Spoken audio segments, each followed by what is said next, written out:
నమస్తే, welcome to hit TV.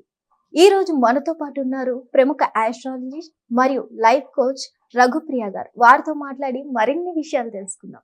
నమస్తే madam. నమస్తే అమ్మా.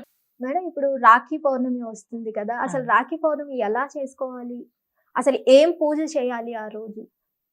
మనకి శ్రావణ మాసంలో అమ్మవార్ల పూజ ఎక్కువ చేసుకుంటాము. రాఖీ పౌర్ణమి అనేది అన్నదమ్ములకి అక్క చెల్లెలకి మధ్య వారి అనుబంధం కోసము ఈ రాఖీ అనేది మనం కడతామన్నమాట. It's like bonding.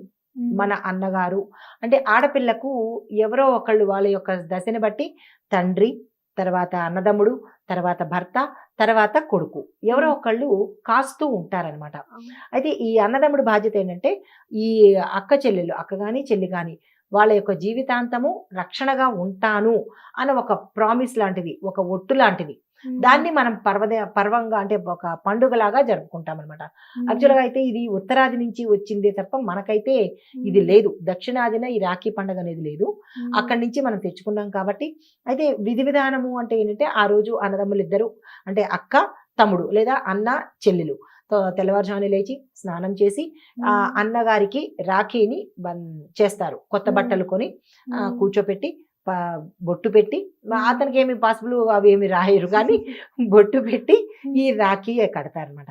కట్టేటప్పుడు చెల్లెలు చెప్తుంది, అన్న తమ్ముడు చిన్నపిల్లాడైనా సరే పెద్దవాడైనా సరే నువ్వు నాకు ఎప్పుడూ రక్షణగా ఉండాలి అని. అప్పుడు అతను కూడా చెప్తాడు, నేను ఎప్పుడూ నీ లైఫ్ టైము నేను నీకు రక్షణగా ఉంటాను ఎటువంటి పరిస్థితుల్లోనైనా అనే రకంగా వాళ్ళిద్దరి మధ్య ఒక బంధము ఎక్కువగా ఉండడం కోసం తల్లిదండ్రులు ఈ ముచ్చట కార్యక్రమాన్ని ఏర్పాటు చేస్తారనమాట.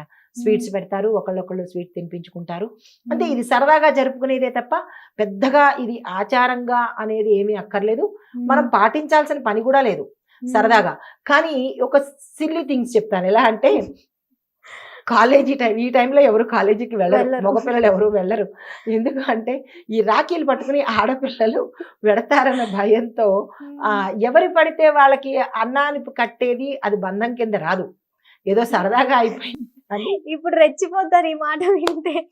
అవును, అది అన్న కింద సంబంధం రాదు, ఏదో సరదా కట్టుకోవాలంటే కట్టుకోవడం. కానీ ఈ మధ్య అక్కడ పార్కులు అంటే కూడా పెద్దవాళ్ళు కూడా ఏం చేస్తున్నారు, కొన్ని రాఖీలు పట్టుకొని ఉంటున్నారు అనమాట. ఏ ఇద్దరు జంటలు కనిపించినా రాఖీలు కట్టించేస్తున్నారు. కొంతమంది జంటల్ని ఇలా చేస్తున్నారు, సేవకులు కానీ సంఘ సంస్కర్తలు కానీ చేస్తున్నారు. యాక్చువల్గా అయితే అలా కట్టిన ప్రతివాడు మన అన్న అయిపోడు, ఆయన వచ్చి మనకి ఆ ఆపద సమయంలో ఏమి చేసేయడు.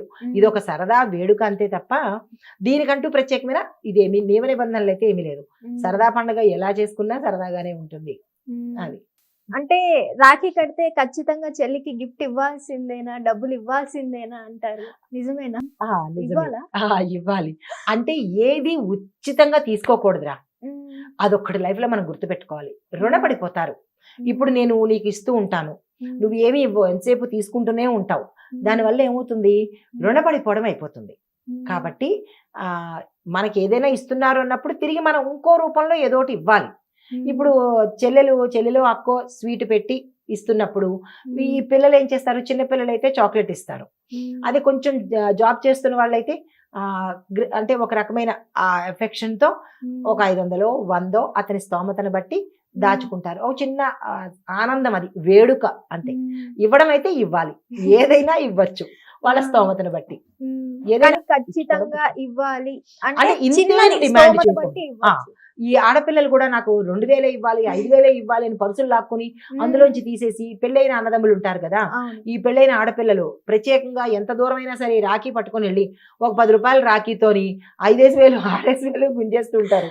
అది తప్పది. అంటే అన్న సంతోషంతో ఇవ్వాలే కానీ బాధపడుతూ మనం వెళ్ళి లాక్కోవడము, జేబులోంచి పర్సుల్లోంచి తీసుకోవడం అనేది చాలా తప్పైన విషయం. ఎందుకంటే వారి కుటుంబ పరిస్థితి కూడా చూడండి. ఎంత ఆడపిల్లలైతే మాత్రము అలా ఇబ్బంది పడేటట్టుగా అన్నని చెయ్యకండి, అన్న గాని తమ్ముడు గాని. ఇందు మూలంగా చెప్పేది ఏంటంటే ఏ ఆడపిల్ల సంతోషంగా అన్న రూపాయి ఇచ్చినా చాలు, అది మీకు ఆశీస్సులు అవుతుంది. కానీ బలవంతంగా గుంజుకోవడము, బలవంతంగా లాక్కోవడము అలాంటి పనులు చెయ్యొద్దు. ఎందుకంటే ఒక కుటుంబం ఉన్నది కదా, ఆయనకి పిల్లలు బిడ్డలు ఉంటారు, ఆయన కుటుంబం చూసుకోవాలి కదా. కాబట్టి ఈ నిమిత్తంగా చెయ్యకండి, ఇబ్బంది పెట్టకండి. ఒకటినమ్మా, ఏ పని చేసినా మనం ఎదుటి వాళ్ళని ఇబ్బంది పెట్టకుండా ఉండేటట్టుగాను అవమానపరిచేటట్టుగా ఉండకుండా చూసుకుంటే చాలు. మానవత్వం ఉన్నట్టే లెక్క.